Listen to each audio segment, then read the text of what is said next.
again, Broncos Country. Really excited to chop up some Broncos with you all this week. Bourbon, Broncos, and no BS.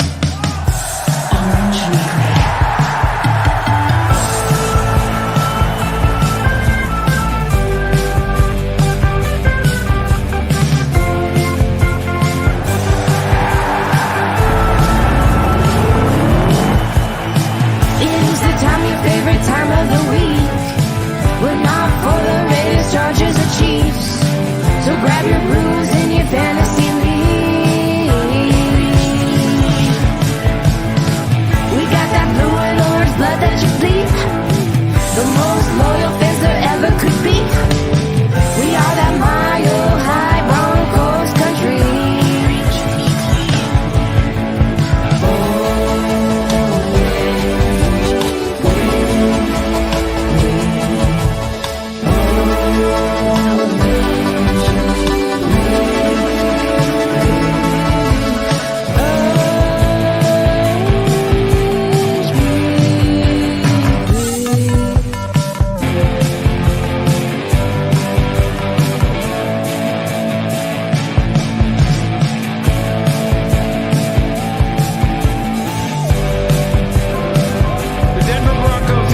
Orange Weekly. Fans, brews, and Broncos news.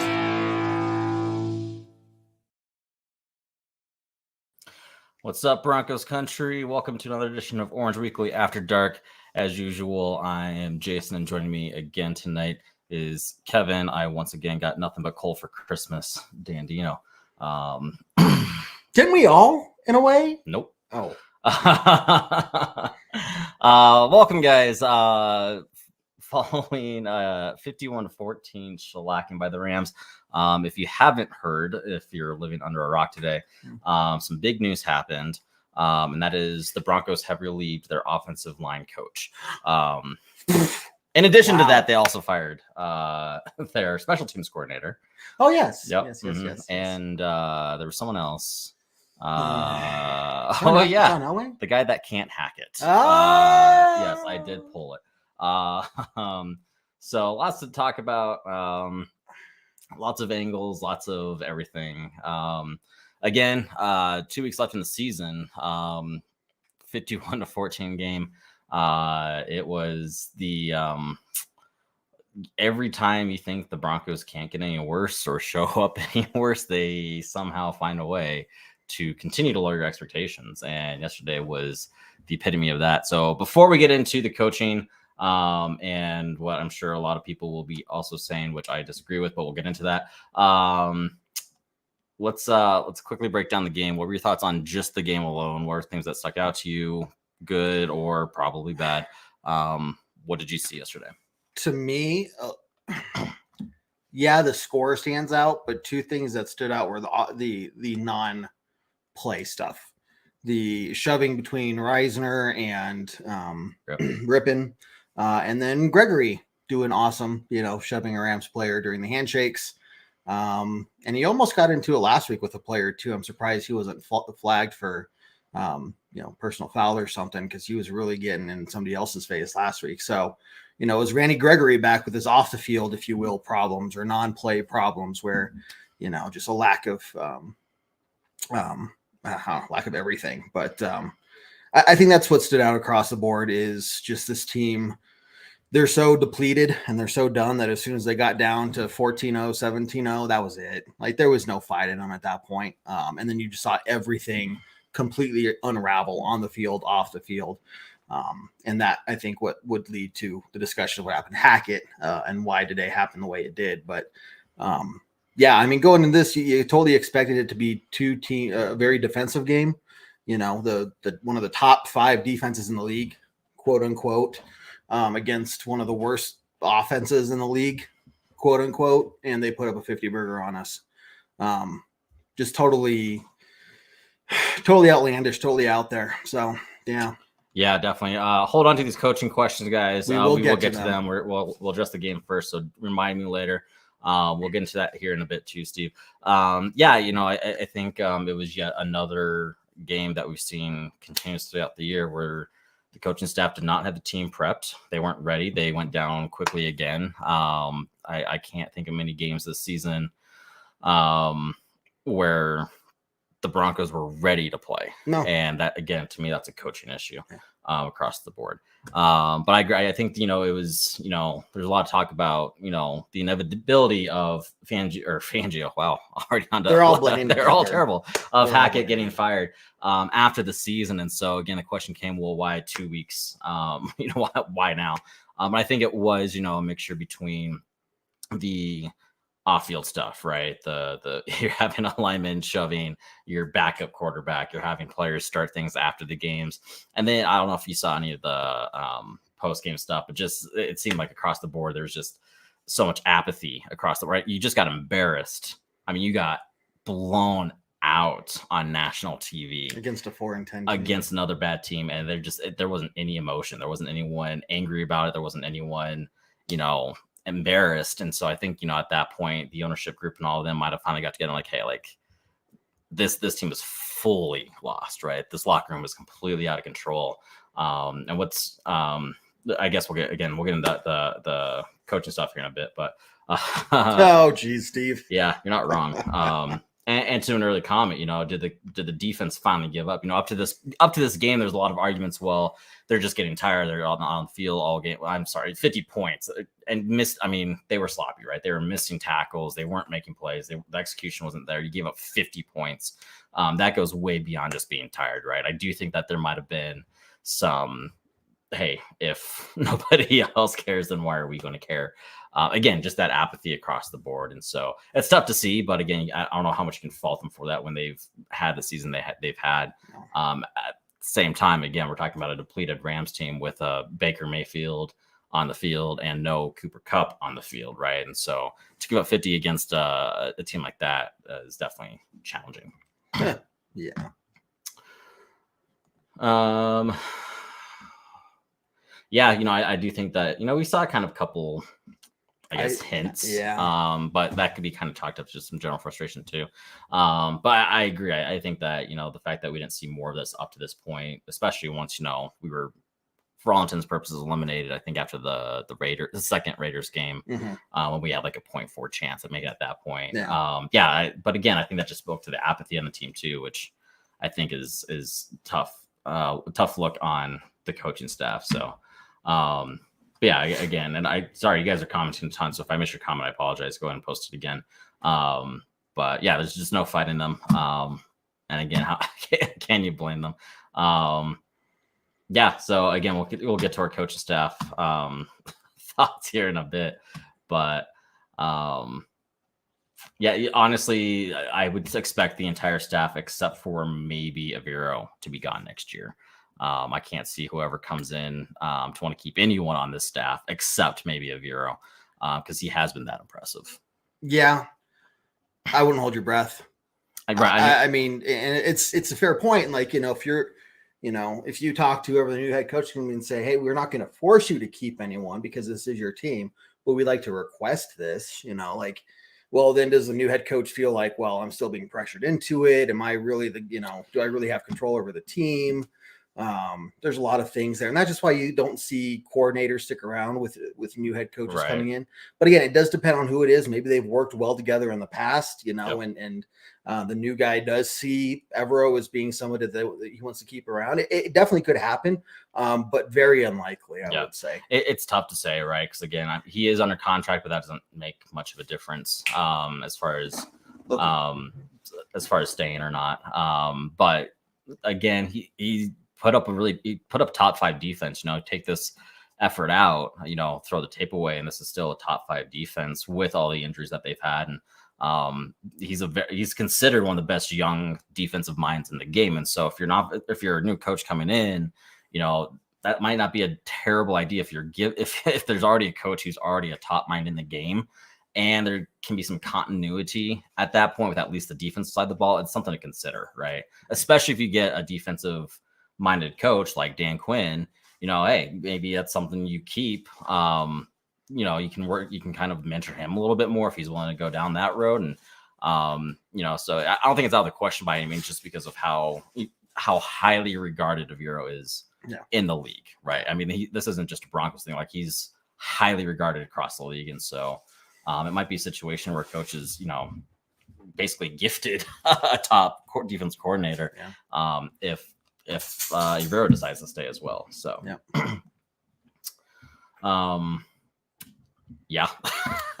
has to be where they go now. They've exhausted the options. 3 inexperienced new head coaches, 1 offensive minded, 2 defensive minded, and none of them work. They have got to go for somebody with experience, period, at the end, just to calm everybody else down. If they go out and say, here's another brand new first-time head coach, I think there might actually be riots. Yeah, I don't even think it's, I think it goes beyond just crowd pleasing at that point. I think that we're 0 for 3 in the last 3 coaches as far as being a new coach, right? It's not working. It's time, definition of sandy, right? You don't keep doing the same thing. And again, like you said, past 3 coaches have all been first-time head coaches, and they've all been abysmal. And so, you got to change course. And there's there's some good names out there this year that have coaching experience. And so I think it would be beyond foolish for them to try to pick a new coach again as well. So something's going to come up a lot. Okay, so for the 15 people watching us right now, and for people who watch us after the show, let me just say this right now. Sean Payton is not going to happen. Okay, it will not happen. Don't even bring up his name. You're going to see his name up on Broncos are considering these candidates. Yeah, sure, let's consider him. But 1, he still has a contract with the Saints. We would have to trade for him. Where are we going to get draft picks to trade for him? Okay. Second of all, he has said he wants to coach in warm climates such as LA. He did not list the Broncos as a team he wanted to go to. Do you all really, after the last 3 head coaches we had, do you really want to force somebody into that position and expect them to do well? No. Okay, please. I'm begging you all. I saw it about 1 million times a day. We're going to see it about 1.5 million more times in the next couple of weeks. Please stop.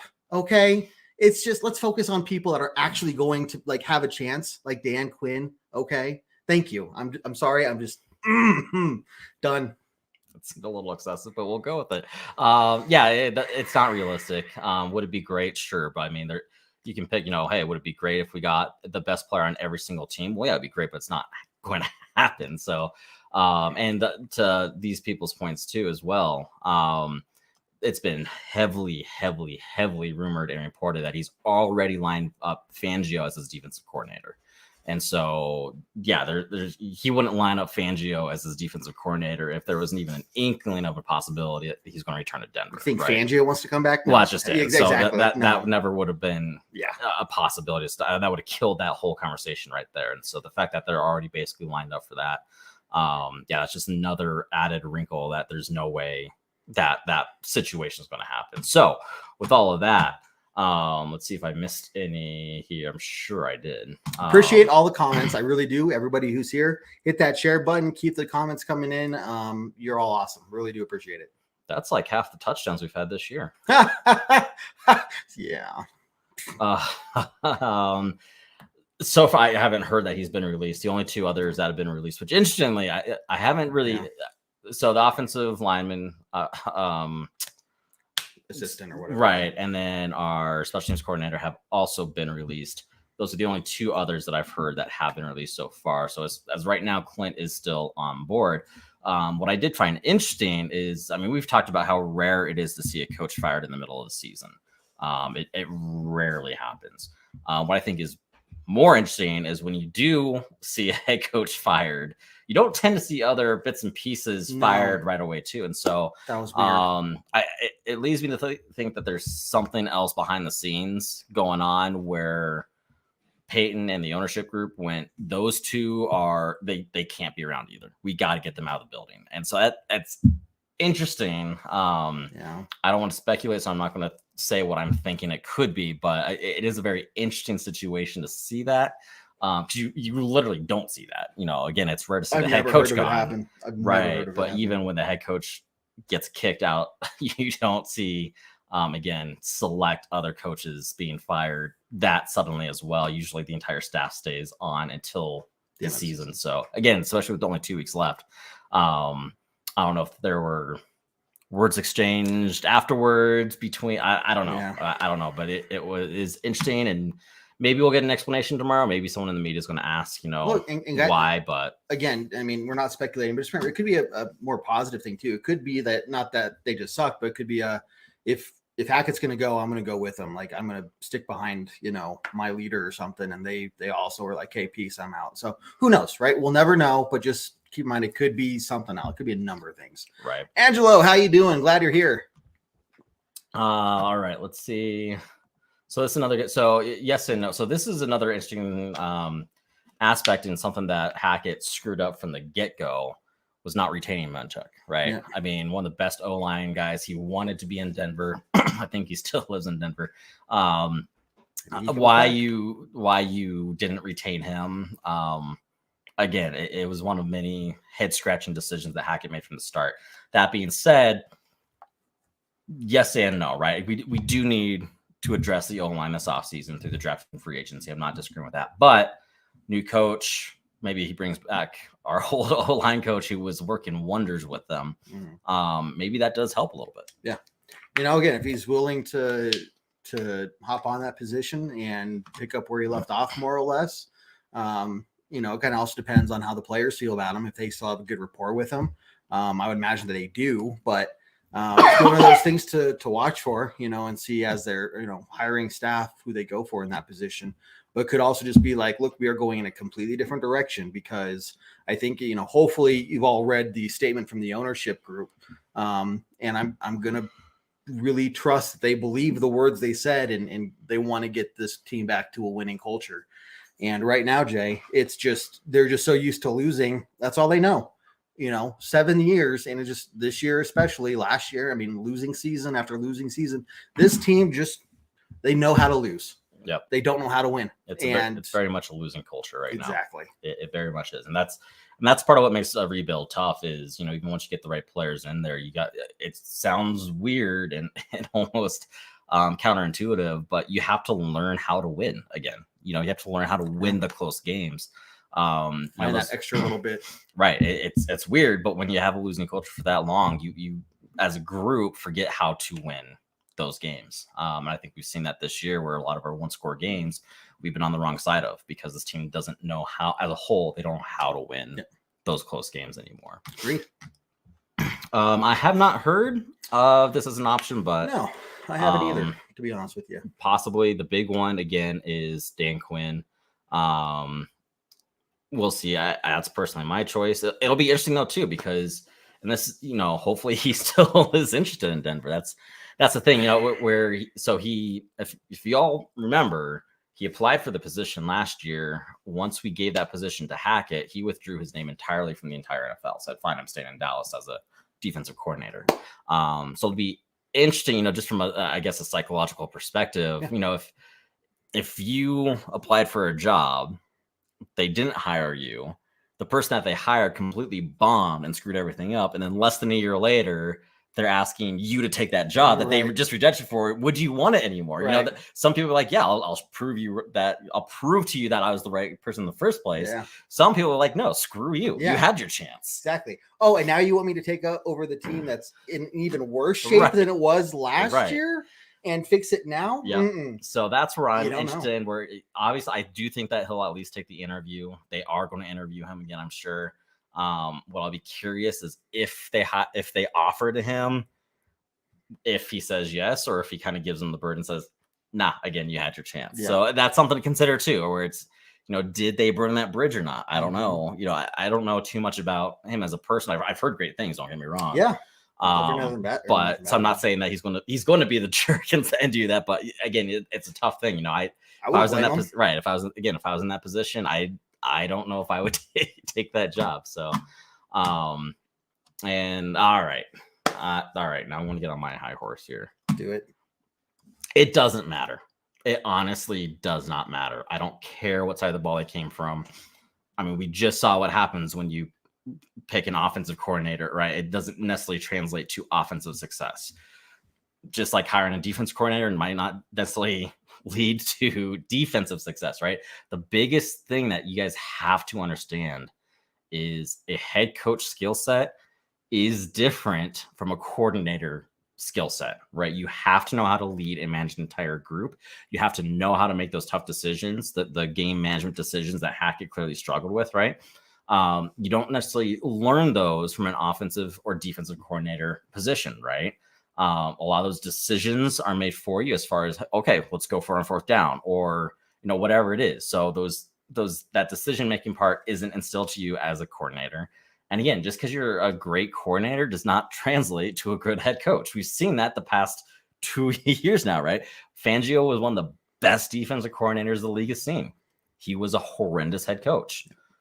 Hackett, very successful with the Packers, very offensive minded, was a horrendous head coach. So for me, I really do not care what side of the ball they came from, right? I don't even care if they're a special teams coordinator, right? Granted, that's not usually the ladder that it works, but point B, the Raiders interim coach last year, year was their special teams coordinator, and he had success. It was actually kind of shocking they didn't retain him. Yeah. Right. And so,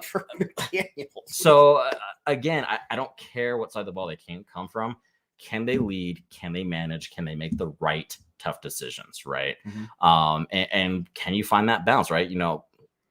Fangio was the furthest thing from a player's coach that you can get, right? At times he was a jerk, to put it very PC. He was not always very considerate of his players, right? To the point of mentioning 2 guys' birthday and leaving out one. If you haven't heard some of the things Sue Cravens has said, right? Sue Cravens has given us some insight into that. Right. Not pretty. On the other side of the ball, you got Hackett, who was a player's coach. And that pendulum swung way too far in the other direction. No discipline, no focus. Right. No accountability. He was giving Russell Wilson whatever he wanted, from his own office to everything else. Players loved him at first, right? But he I heard it today, and I think it was perfect the way they described it, a country club training camp. Yeah. Right. Because, let's keep the players happy. We're not going to start anyone in any preseason game because, hey, let's keep the players happy. Oh, we're taking the most penalties in the entire league. Oh, well, let's not hold them accountable because let's keep them happy. And so the point, again, it's a long spiel. What I'm talking about, though, is you got to find the right balance, right? And that's where I think Dan Quinn comes in, is he's been there before, right? He had success with the Falcons. Everywhere he's gone, he's been highly respected, whether it was a DC or head coach. The players love him, but they respect him, right? He doesn't put up with BS, but he's not a total jerk like Fangio was either. Yeah. And so, again, all that say, I don't care what side of the ball they come from. Are they the right fit? Can they lead? Can they find a good support staff, right? Which Dan Quinn has at his time in Atlanta, found great offensive coordinators to supplement his defense, as opposed to Hackett, who surrounded himself with the most inexperienced coaching staff in the league. And it showed. And so, again, for me, I'm looking for who's the best coaching candidate. Leadership. I don't care what side of the ball they come from. Can they do it? Right. We don't talk about that here. Yeah, we're not. We're just going to move on. Coulda, shoulda, woulda. And it's tough, right? There was some possible bad blood between higher ups and the Shanahans at that point in time. Yeah. Doesn't excuse the decision, but there was more to it than them just not thinking he was the right person. It was more egos in play, which, Harbaugh. So this is going to be another interesting one. Yeah. Does he even want to go back to the NFL? I don't know. He's got it really good at Michigan. You got to remember, guys, when they go to the NCAA, they are kings of their campuses. Yeah. They are in charge. They don't have to answer to any GMs or owners or the NFL. They just have to, they follow the NCAA guidelines and rules, but other than that, they make the calls. Yep. They have final say over everything. So when Harbaugh is with the success he's having, it's going to take a lot for him to, entice him out of that. And, it could be he's looking for a challenge. He's looking for something new. Reestablish himself in the NFL. So it's very possible. And I would love to have that discussion and really delve into what is the likelihood of it and what could he bring to the team.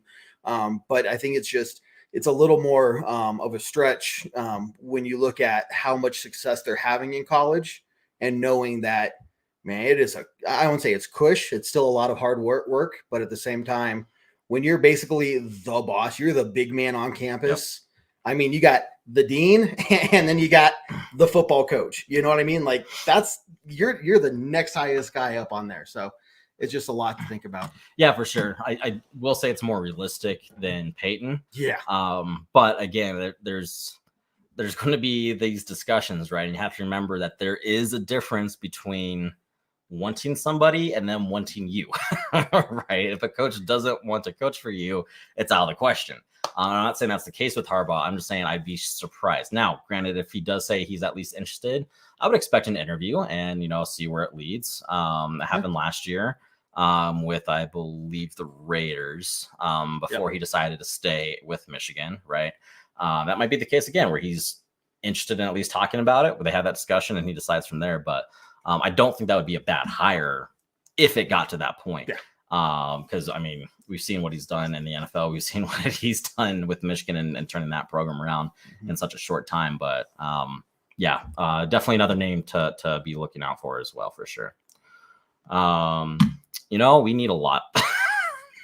You're not wrong. This is one of the things that we haven't had. I mean, our pass rush has been that's the list. Yeah, our pass rush the past few weeks has been completely non-existent.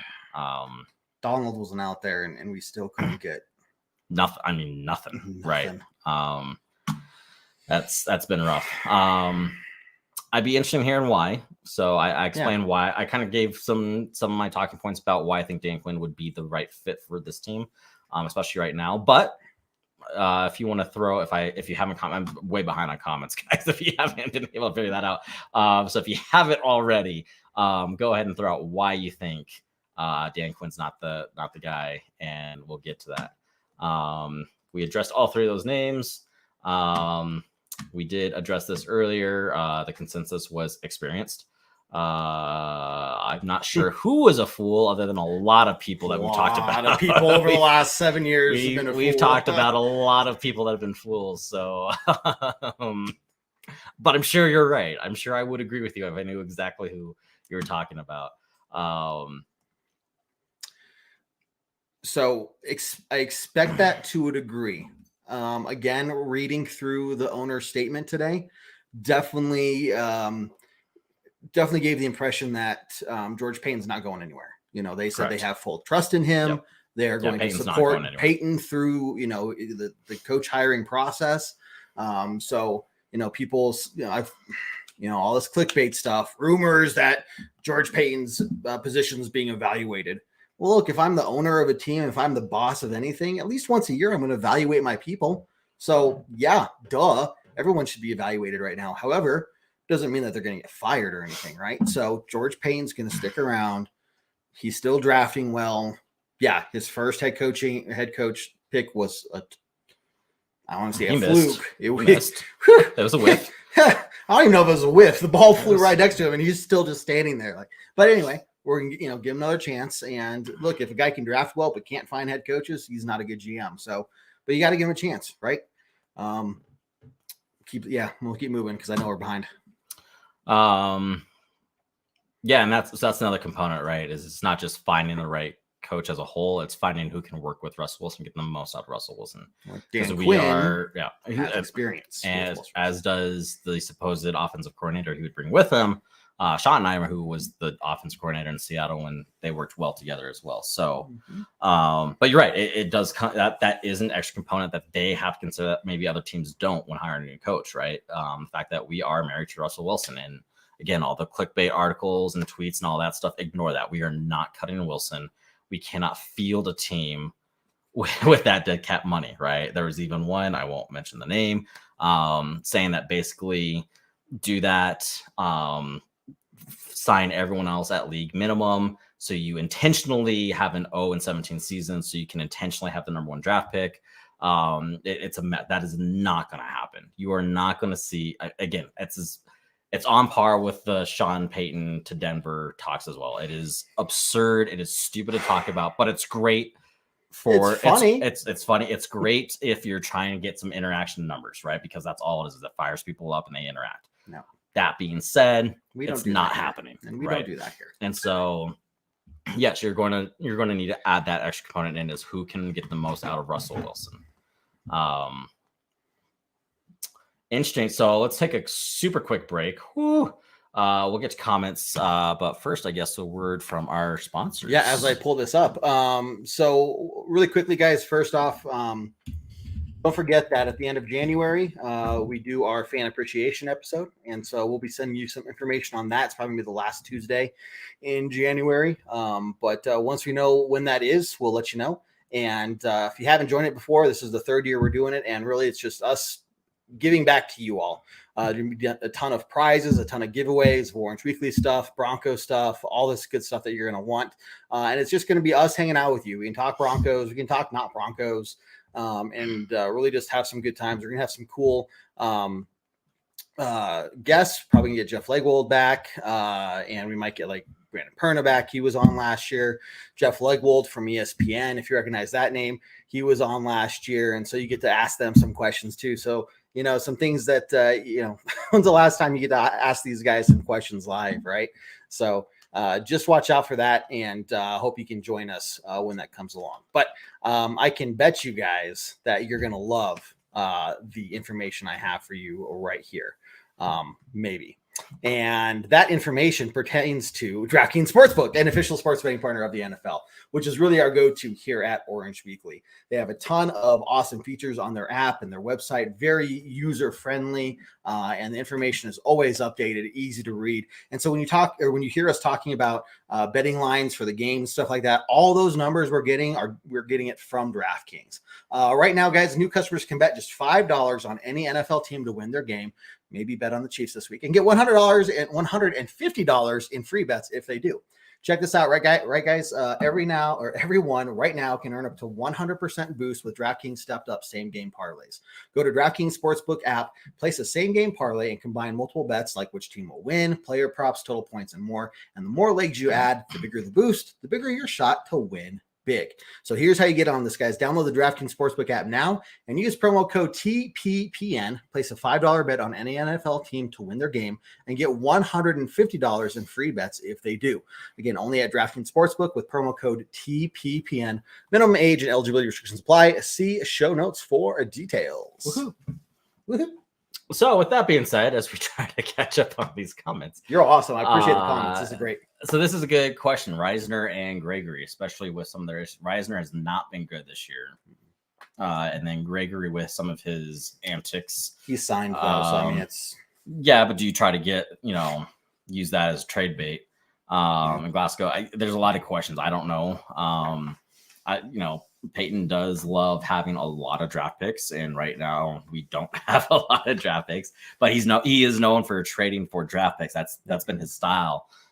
Even going back to his time when he was helping out the Vikings, is he wanted as many draft picks as possible. And so, do we see some of these names traded for more draft picks? I don't know. And again, you got to factor in a lot of draft cap. Salary cap and all that stuff, who takes on Gregory's contract, who's willing to take that on. There's a lot of things in play, but it'll be interesting. Yeah, it's going to be really interesting to see how Peyton maneuvers this offseason, because it is going to be arguably his most important offseason as a GM, right? Oh, yeah. It could be make or break for him, depending on how he maneuvers this offseason with how many needs this team has right now. Trying to evaluate some of those needs when we had so many injuries, right? It's sometimes tough to, when an entire position group is injured, how do you evaluate the need of that group or whatever? And again, not many draft picks. You got this coach situation. So it could be a very interesting offseason for Peyton for sure. Yeah. And yet, again, it's I think the course of this offseason might determine Peyton's future with the Broncos. Hello, thank you for joining us, and keep posting any comments you have, and we will talk about it. I'm hoping that was my take on the coaching. So if that's the case, awesome. If it was something he said, what can you do? We got an ad there. Cool. Yeah, Thanks for an ad. We don't do ads unless you pay us on the show. So if you're willing to pay us for the person, the person that posted an ad, I would love to post it. But let's talk money first. Okay, and Joey, I'd like to hear why. What did he do that you liked? And I'm honestly asking, like, I'm not trying to like be a douche or anything. Like, please, yeah, I'd be. Maybe you have something I've missed or I've forgotten or whatever. I mean, we didn't have to hear. We had a good week of practice, from him, so that was good. But yeah. But I mean, let me ask, what did he do that was good? Yeah, I'd be, again, we can have these conversations. I am very, very skeptical at this point. You'd have to do quite a job convincing me otherwise, but I'm more than happy to listen to your take on why. But hey, that's a new one. What's up, Cat? Hackett got the hatchet. Yeah. I haven't heard that one yet. Yeah. I'll show this because it's after Christmas, but that's man. It is all right. Thank you, Joe. That's the one. That's the one compliment we give him. So, for a while, not just this week, for a while. Go ahead and check out our show earlier. Basically, no. Just listen to my rant. To both. Like it's early in the show, so if you missed that part, we'll be posting this later, and you can go back and listen to it. For the long answer, the short answer to both of those is no. No and stop. No and stop. Don't expect it. Whatever articles or clickbait tweets you see about Sean Payne, just ignore it. Don't waste your time. Yeah, just move on. The only thing we need going on for us we got going on. Yep, there we go. It's getting late. After dark fun. The offense needs a rebuild, and again, it's tough because our offense was the most injured. Right? I mean, we were missing basically our wide receivers 1 through 4 at one point. Right? We've got offensive linemen that are injured. We've had Titans that were injured. It's been look at our running back group. We're ending the season with a completely different running back group than we started with, right? Completely different. Not just multiple times turned over at that point too, right? And we're talking completely different. So again, it's there is a lot of evaluation that needs to be done. And it's not going to be, it's a lot easier to talk about than actually, putting pen to paper and seeing where those needs are. Versus what just didn't work out this year due to injuries, due to system, all of that stuff. So, I had Hackett held down for another season, but yesterday I just gave up on him. Might now just be him, but he's the captain of the ship, and it's a huge one to steer, not an easy task, especially with the type of caliber the Broncos are. And so, and this brings up a good thought too. So, one, I never thought he was going to be given another season based on how this season's gone. Or I mean, we've been putting up historically bad numbers for a while, in a lot of bad categories. So for me, I didn't expect him to return. I was shocked to see him released with 2 weeks to go, except for, like you said, the antics yesterday that kind of pointed to him losing the locker room. Here's the other thing I will say, as we kind of talk about this, right? It is a business. These things do happen. I would just caution anyone to be careful how they address this too, right? Because at the end of the day, a guy did just lose his job, right? And thank you. Financially, he's going to be fine. Yes, right. The Broncos are going to pay him. They legally have to pay him until he takes another job with another team, in which case they start paying. I mean, we're still paying Fangio, right? Yeah. So financially, it's not an issue. But this is a guy that, he just moved to Denver a few months ago, right? With kids, with his family, and now they're going to have to up and move again. It takes a toll on you, right? I mean, nobody enjoys basically having the entire world say you failed at what you were supposed to be good at, right? Everybody saw it, and now everybody knows. And so there's a huge mental toll with it too, right? And so financially, yeah, he's going to be fine, but there's a lot of other aspects. And so, we'll talk about it. Yes, it's the best move for the Broncos. I don't think anyone's going to deny that. But I would just personally caution you on how you address it too, right? Because at the end of the day, again, they are still people. They are still humans. It is someone who still lost a job, which is with a family. Again, all that stuff I just talked about. So, and you're right. It's not an easy task, right? I mean, it's easy to armchair it, sit behind a computer screen, say you need to do this and the other. It's a whole different thing to be in that situation, right? There's a reason why we didn't come in within sniffing distance of being a coach, and he got there, right? Yeah. He did something that a lot of people don't even get to. And so you're right. It is a tough task, and it's going to be a tougher task for this new coach to come in, whoever it is, to right the ship, to change that culture. And so just keep all that stuff in mind, for sure. Don't cheer. If you cheer for somebody getting fired, then I just hope that when, one, you never get fired, but if you do, I hope that it isn't, people aren't publicly cheering you getting fired. Just imagine how that would feel. Yeah. And if you are one of those people doing that, I say, screw you. Sorry. You're an asshole. Anyway. Retweet. This would, again, completely unrealistic, but this would be fun. I mean, it'd be fun. Again, who knows how Manny would be as a coach. Instead of getting somebody with no head coaching experience, let's get somebody with no coaching experience at all. Hey, it's working great for the Colts, right? Anyway, hey, but that's not necessarily true.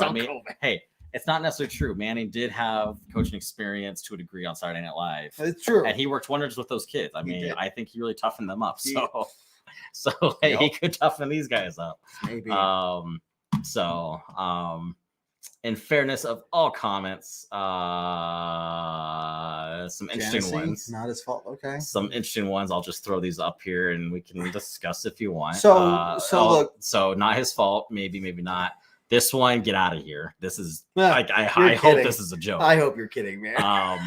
Which makes me wonder how serious you are about these, which is why I'm not sure if I want to address, because I don't know if you're joking or not at this point. If you are serious, then let me know. And there is a lot of blame to go around.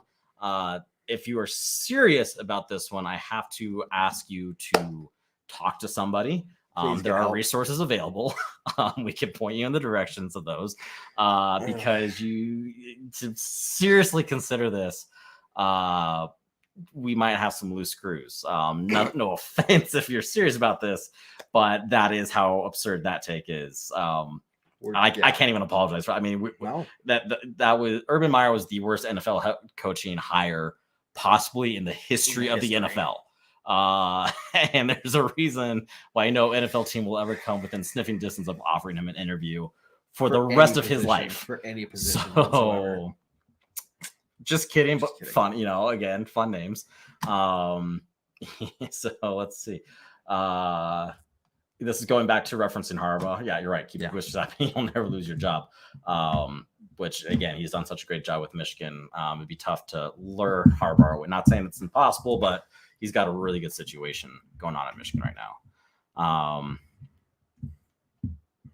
Yeah, again, like we were talking about, interesting that these guys got let go because you don't see that until the end of the season from other situations like this. But yeah, not sure why, but they're gone. So right. Frank Reich is another interesting name, right? A lot of offensive experience that might work with Russell Wilson. So that is something to take into consideration. Kingsbury, I would fully expect Kingsbury to be one of the victims on Black Monday. Yeah. I would be shocked if Arizona keeps him. I do like the typo. It is Cliff. I like Kingsbury is kind of a nice nickname. I think. If Kingsbury gets released, Vance Joseph will also be available. So we're moving on. We're not even going to sniff that one. But yeah, Kingsbury would be an inch. I wouldn't be surprised if he got an interview. I do think he would be an underdog if we're talking about betting lines, but not going to happen. Moving on. It's not. Just no. Okay, Sandy. Here's my rebuttal to that. Hindsight's 2020. Where we're sitting right now, it looks like a god awful deal. Completely agree. However, I think the odds of this season happening the way it was, the way it went down, were fairly low. And going back to the beginning of the season, this was probably part of the trade deal. Jared was talking about this last week. Very well possible that Wilson's agent could have said, yeah, we'll agree to going to the Broncos, but they're going to need to lock him up and give him a big contract before the start of the season. That could have been part of it. The other part of it is, look, let's say that Russell Wilson did go out there this year and put up record numbers, Pro Bowler again, and now we're trying to re-sign him, and he's going to be even more expensive, right? So you're playing that game, and look, it's just one of those cases where you play the game to, I think, where anybody would have played it for the most part, and it just bit us in the ass. Happens sometimes. Now, Russell Wilson was a Pro Bowler 9 out of 10 years, and the only year he didn't make it was that last year in Seattle when he hurt his finger. I don't think that this is Wilson's new normal. Okay, I fully expect him to bounce back. Might be another year or two. But he's going to get back there. We're going to build a team around him. We're going to get a coach that knows what they're doing. And he's going to be back on track. So I would say hold off on saying, let's rip to shreds the person who, George Payton, who signed off the deal for Russell Wilson, and give him a couple more years to get back on track. Yep.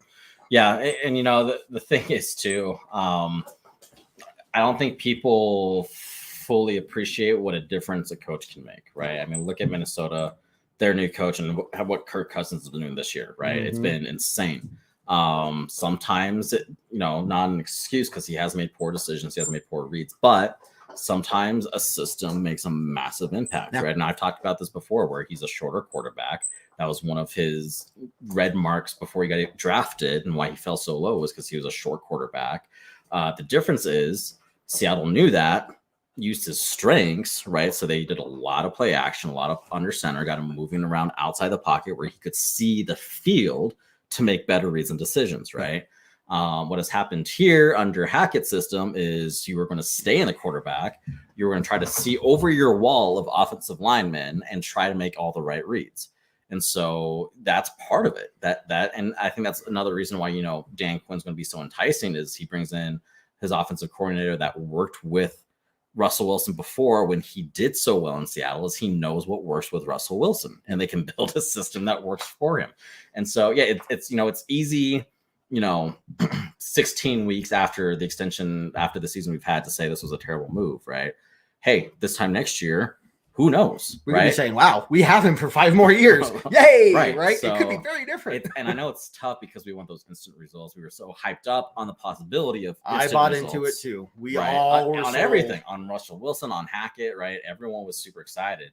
And that's where I think some of this letdown is the expectations were so high and the results have been so low. And so I think that's where a lot of this frustration is coming from. Yeah. So I think the ownership groups gets that too, right? And there wasn't a single person when they made that contract extension. There was not a single person that went, "That's a horrible deal." No, everyone. I'm not. At least in the NFL circles. Well, that's what I'm saying. I'm not even talking about Broncos. I'm talking about NFL wide. Everyone went, "Crap." Yeah, right. Like, oh, great, he's there. Right. Yeah. Right. And so, yeah, it's tough. I know, I get it, but let's give it at least another season. Let's see how things are rolling this time next year, when also he has hopefully a better offensive lineman or offensive line to protect him a little bit longer. Hopefully a better system that helps him out. All of that stuff. And hopefully we're talking much more positive next year. That would be fun, but it's not going to happen. Yeah. He's not going to come out of retirement, but it would be fun. No. Russell Wilson's not retiring. Sorry. There was, I don't know who asked this.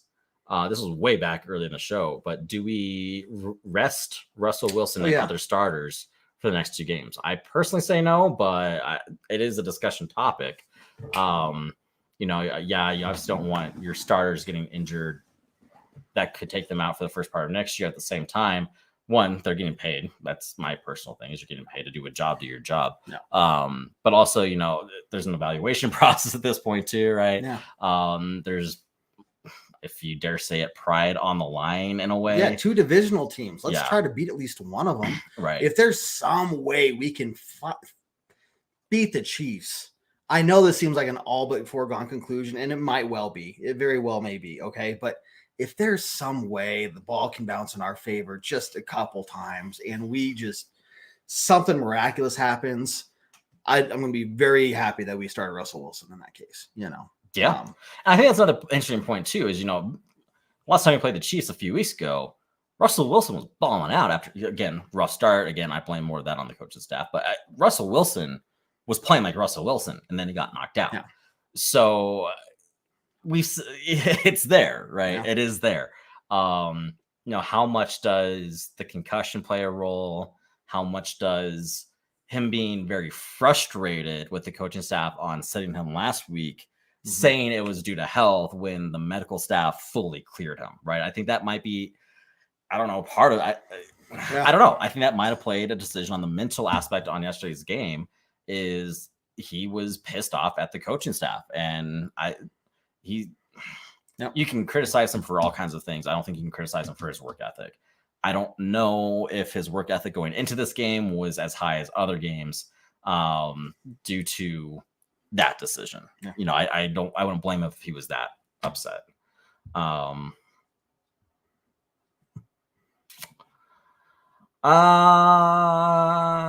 Didn't we do that before owners? Yeah, owners had not been. I think owner. officially- Yeah, They hadn't decided on the owners yet by that point. So. yeah. Team ball cap. My visor's put away right now, so I'll get it for tomorrow.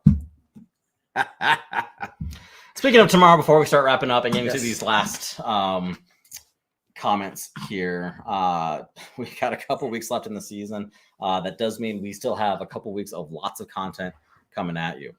We're gonna stay busy, guys. So you got tonight, Tuesday nights. The main show, Bourbon Broncos and OBS. Make sure you join us for that. We're gonna do that through the week following week 7 or week 18. So we'll do like a season end wrap up, and then we'll do that fan appreciation episode as well. So and then you can count on us for the game time shows as well, as long as we're available. Again, we don't get paid to do this, really. I mean, not much anyway. So when we're available, we'll try to do it. I know there's been a couple weeks this year where we haven't done any game day shows or whatnot, and so just check it out. If we're going to do it, and make sure you join in. So, but otherwise, make sure you follow us on all of our social medias, and if you're not already, please go help us out and follow us on YouTube. Then finally, if you want to donate, great. But also, sorry, our dog is my dog decided now is the time to play. And if you really want to help us, go to iTunes, Spotify, Google Play, Stitcher, wherever you listen to your podcasts, and give us a 5-star review. That would help us out greatly, because that helps us, more visibility. It gives us, just more traction on those sites and everything. So, we got a ton of stuff, guys, for the next few weeks. And don't forget, during the off season, during free agency, the draft, all that stuff, we will be live and doing content during that as well. Yeah. All right, last few comments. We're gonna start wrapping up here, guys. Thanks for being with us tonight. Let's see. Supposedly, no, that's not going to be an option. This is according to Ben Albright.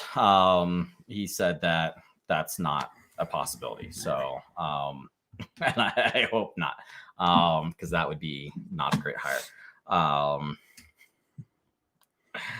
Yeah, this is going back to the contract extension. Yeah, again, I agree. You can't tell me there's a single fan at that moment that went, right, this is going to end horribly. Right. And again, it's still there. We saw it against the Chiefs, where we very well might have come back if he didn't get injured there. So, that would be. I don't want to get roasted by Patrick Starter. That might be borderline child abuse. It might be. That might be child abuse. Yeah. So we sit down and watch this. We might need to hold off on that, and don't be surprised next year if the only primetime game the Broncos get is the mandated Thursday night game. Yep. Just to, going back to those days where we had a very exciting year of 6 scheduled originally. Scheduled and then flexed out of 1. Yeah. So we went from 1 to 6 back to 1. So it was a fun ride while we had it. We're on the veer. Yeah, just kidding. Anyway. Sean, appreciate your comments. Oh, goodness. Again, thanks for joining us again tonight. Final thoughts. Yeah, really quickly, guys. Look, here we are. I'm not excited that we have to fire that coach. That's terrible, because now we're going another year where it's a new head coach, new coaching staff, new scheme, new language. These guys are all going to have to learn. There's going to be a learning curve. The beginning of the season is probably going to be a mess because they're all trying to get on the same page, after they've been trying to figure out this last scheme all year long.